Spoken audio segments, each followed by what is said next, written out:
In this video we're taking a look at the RS conversion upgrade for the Brian May BMG guitar.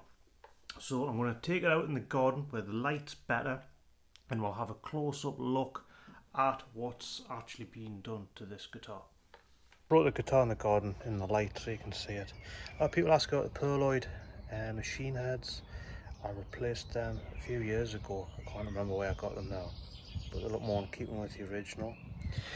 Had the 0 fret replaced, which was good. Stop that annoying ding that I complained about. Now, getting to the main thing, isn't it? The roller bridge trem. You can see there, which looks like what Brian May has on the original. Scratch plate, the right shape. The original BMG ones are not the right shape for a lot of people who complain about. Obviously highly polished as well. You see the pickup surrounds. Spacing of the pickups, they're at the right height, they're a different distance, which actually improves the sound. I thought it sounded like it had new pickups in. The roller bridge trem looks really good.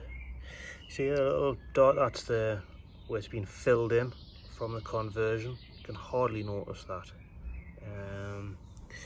And what I also liked was the knobs. I upgraded mine because mine originally had them horrible cheap plastic ones on. I bought the aluminium ones, but these ones actually have red dots on. Obviously makes it sound better with red dots. But also the pots have been replaced as well, which makes the guitar sound better, which we'll be looking at later on of actually what it sounds like when you play it. The back of the guitar has the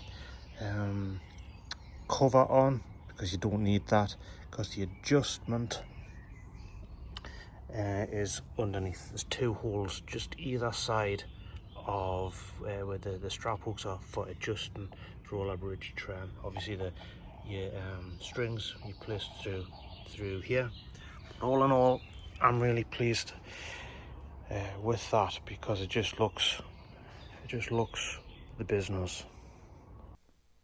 So as people already know, the BMG Replica guitar wasn't exactly the same as the Brian May guitar. It was an affordable type of replica. You could always buy the Super, which is now over £3,000, and so the RS conversion works out at £500 for parts, £500 for labour. Woody, who runs RS conversions, obviously he's in America, now has a guy in the UK who did the work on this one. So that works out around £1,000 if you spend £600-700 on a BMG replica. Altogether it's going to cost you less than £2,000, which is probably the most affordable way to get a guitar that actually looks like the original Brian May guitar. So for those who don't already know, because some people do say, well, it looks exactly the same as what it did before, which it obviously doesn't. I did actually have an upgrade kit a few years ago that I did, because the original BMG scratch plate is not exactly the right shape. It's very rounded, has an awful lot of screws in it. The plastic is quite dull, where the upgrade scratch plate is highly polished. The original BMG does not have the pickup surrounds. It obviously has what's more like a Strat or Stratocaster type trem, which doesn't look anything like the roller bridge trem. The actual volume and tone knobs, the one I bought on this one was originally them cheap plastic ones. I upgraded and bought the aluminium ones. Now the BMGs come standard with aluminium ones, so, and mine didn't have the needle knob on, but I think that's now part of what you get if you buy a BMG. So obviously when I've gotten this, actually over the moon with the standard of the quality of it. The pickups are at the right height and placed differently, which makes a lot of difference to the sound. As I mentioned before, the pots in the electrics have been changed, and it makes an awful lot of difference. If you told me that it had new pickups in, I would have believed you. A lot of people go for upgraded pickups. Not everybody can afford to go the whole hog. But for standard pickups, there's been a big improvement. One thing I forgot to point out is you've got the two holes at the bottom there for adjusting the bridge, and also at the back you have, because you no longer need access to that, so there's no screws. So that's one of the things that makes it look nice, is you haven't got all these screws, even on the headstock with the replacement truss rod roller. You've only got the one screw. On the BMGs you have the 3 screws. There's a lot less screws, which makes it look a lot more sleek. But I'm really pleased with the roller bridge trem. Slightly different feel. Mentioned before, loads of people keep asking us where I got these Perloid replacement machine heads. I don't know, as honest. Somebody bought them for us, sent them to us. They bought them on Amazon, but I can't remember. But I'm sure RS Conversions will do something similar. So when it comes to the actual sound, now I'm just plugged into a practice amp with a little bit few effects on. I'm not going through the whole.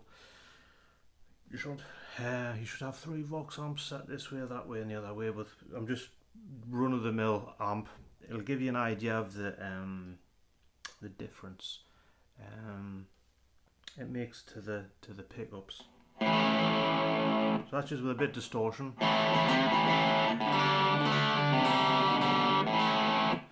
Now what I noticed with the BMG was the volume knob, and I mentioned this before when I compared it to a Super, it was a bit all or nothing in my opinion. And the idea with Brian May is he has full distortion on, then he turns the volume knob for a cleaner sound, and I felt that with the BMG when you held it down, it just seemed to like fade out.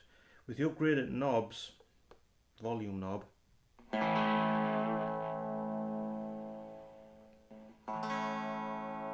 it's a lot more receptive. Can't think of the right word.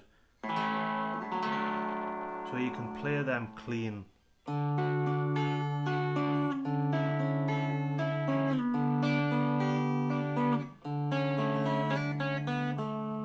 And then turn it up and have the.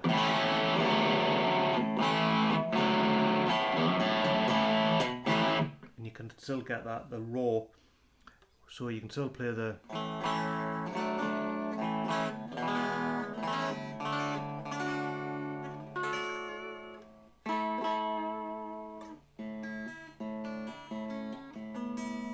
Which I'm really pleased with.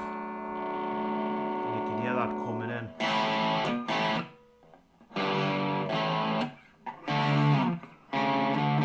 What I also found was, because I felt as if the pickups were and the wiring was starting to die on us. The guitar was 10-year-old, and I felt a little bit like it was, but it's been cleaned up. The guy who did the work, he replaced the 0 fret because I had that ting ting ting ting all the time. So he did that, and he cleaned up the electrics and everything. And I just felt as if, like from when I originally got it, the range of sound was, if I put all them on all, you can hear the.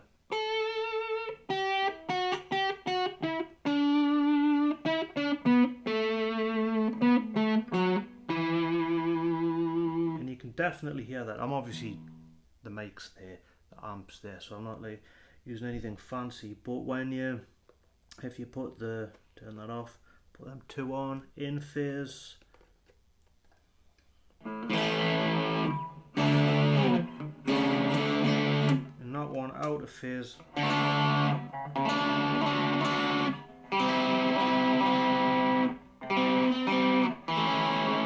You can definitely hear. I put them 2 on, in phase, out of phase.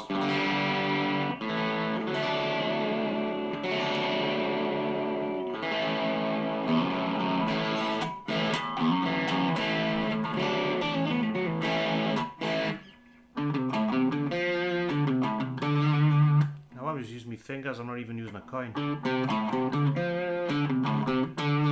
And it just feels a lot more definite, the tone, than it did before. So all in all, I'm really pleased with the work that's been done. To that, I'd like a special thank you to Susan Ermish. She knows why I'm thanking her. And also to Woody and Rich as well. I need to say thank you to them. So as always, thank you for watching. Let me know what you think in the comments.